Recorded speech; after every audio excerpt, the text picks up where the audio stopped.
दोस्तों नमस्कार।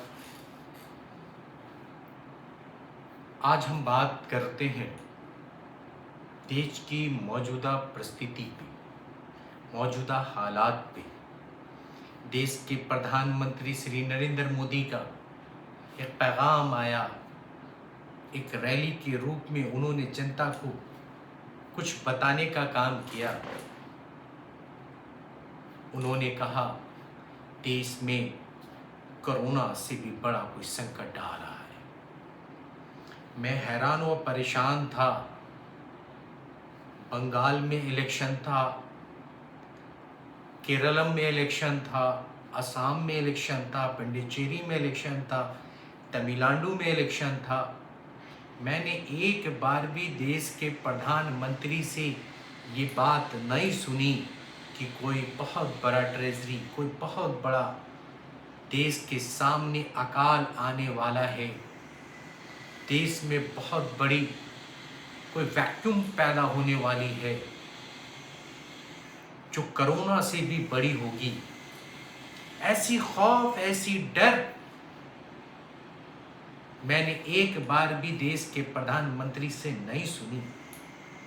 संकट का वक्त होगा, हो सकता है सरकार के पास ऐसे इनपुट हो, पर साथियों मेरा सिर्फ इतना कहना है, क्या भारत की सरकार को ऑल इंडिया पार्टी मीटिंग बुला के डिस्कस नहीं करनी चाहिए?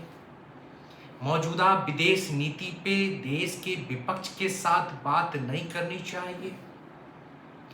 जो देश की हालात है उसके ऊपर विपक्ष के साथ चर्चा नहीं करनी चाहिए या संसद में चर्चा नहीं करनी चाहिए? आपने आवाम से पैगाम दिया कि आप सोना ना खरीदें, आप पेट्रोल कम जलाएं, डीजल कम खर्च करें।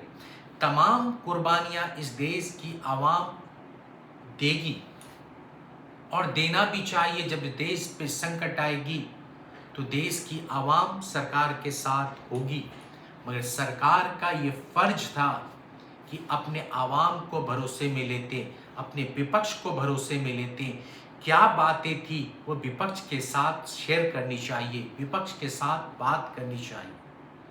प्रदेश के प्रधानमंत्री ने रैली में तमाम रैलियां की, असम हो, केरलम हो, तमिलनाडु हो, पुडुचेरी हो, ऐसे तमाम 5 राज्यों में इलेक्शन में वो बिजी रहे, अपनी बात को रखते रहे और एक सपना बेचते रहे। देश महान बनाने की कोशिश करते रहे। देश महान बने, ये पूरी देशवासियों की, कांग्रेस की या जो भी विपक्षी दल है वो सब चाहते हैं देश एक महान बने। पर महान बनने की परिभाषा क्या है? क्योंकि हमने देखा है कोरोना काल में किस तरह लोग अपने घर को पैदल चले गए, सरकार ने कोई इंतजामात नहीं किया। लोगों की नौकरियां चली गई, सरकार खामोश रही, क्योंकि आपने चंद घंटों में ऐलान तो कर दिया और लोगों ने मुसीबत झेला और अपनी सरकार के साथ खड़े रहे, मगर आपने उनकी रोजी रोटी का इंतजामात नहीं किया।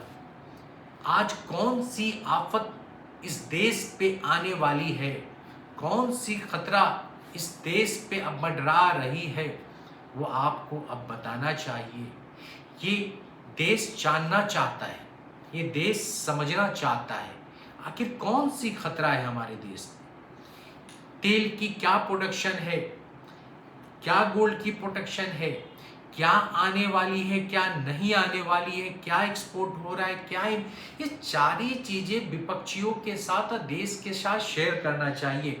मैं देखता हूं जब भी किसी राज्यों में इलेक्शन होता है, हमारी सरकार उस राज्य के इलेक्शन में बिजी हो जाती है, वो भूल जाती है कि देश में क्या संकट पैदा हुई है, वो अपने बातों को घुमाना शुरू कर देती है।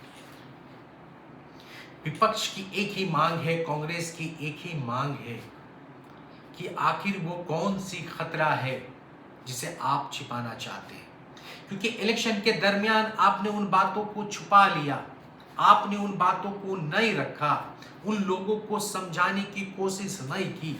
आपकी उस समय सिर्फ टारगेट थी कि हमें चुनाव जीतना है।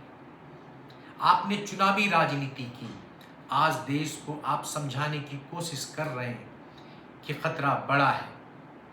साथ सरकार के सभी होंगे, मगर सरकार को अब जवाब भी देना चाहिए कि कब नौकरियां पैदा होगी, कब लोगों की बेरोजगारी दूर होगी, कब पर कैपिटा इनकम लोगों की बढ़ेगी, ये देश की हालात कैसे सुधरेगी, आपकी विदेश नीति क्या है, उन चीज़ों पे अब चर्चा होना चाहिए। देश के लोग अब सवाल कर रहे हैं, क्योंकि आपको 11, 12, 13 साल सरकार होने जा रही है। एक अरसा गुजर गया, एक मुद्दत हो गई आपको सरकार में रह के। अगर इन परेशानियों की कोई सुझाव आपकी तरफ से नहीं आता तो किस तरह आप, कौन एतबार करेगा आप पे, कौन यकीन करेगा? अगर कोई खतरा है तो आप बताएं, ये कौन सी खतरा है? आखिर क्या आने वाली है? क्या आप छिपाना चाहते हैं? क्योंकि आपकी बातों में आपके मंत्रियों के बयानों का मैच नहीं है।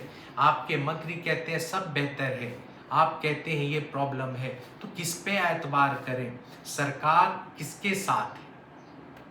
सरकार क्या कहना चाहती है? आप बोलते हैं कि आप लोकल टू वोकल बनो, मगर कैसे मुमकिन है? हम जिस देश से आयात करते हैं, जिस देश से हम इंपोर्ट करते हैं, ऐसे चीज़ों पे हम निर्भर हैं। सिक्योरिटी, ऑयल सिक्योरिटी जिसे कहिए, हम बाहर के देशों पे निर्भर हैं। ज़्यादातर सामान हमारा वहाँ से आ रहा है, फर्टिलाइज़र हमारे ज़्यादातर बाहरों से आ रहा है, कई तरह के सामान हम बाहरों पे डिपेंडेंसी है। गाड़ी घोड़े किसी चीज़ों में चले जाएं तो हम बाहर पे डिपेंड। हम कैसे लोकल टू वोकल बने? जब तक हम निर्माता इंपोर्टर रहेंगे, हम दूसरे देशों पे निर्भर रहेंगे, हम आत्मनिर्भर नहीं बन सकते। आत्मनिर्भर बनने के लिए हमें हर प्रोडक्शन बनाना पड़ेगा, अपने लोगों को जॉब क्रिएट करना पड़ेगा, उनको लोकल टू वोकल में लाना पड़ेगा। पर आपके सामने कोई रोड मैप नहीं है। जनता में एक खौफ, एक डर का माहौल पैदा हो रहा है, उसे आपको ख़त्म करना पड़ेगा। साथियों, अगर मेरी बात से आप सहमत हैं तो आप मेरे वीडियो को ज़रूर लाइक करें, शेयर करें, कमेंट करें। इन्हीं बातों के साथ अपनी बात को ख़त्म करता हूँ। जय हिंद।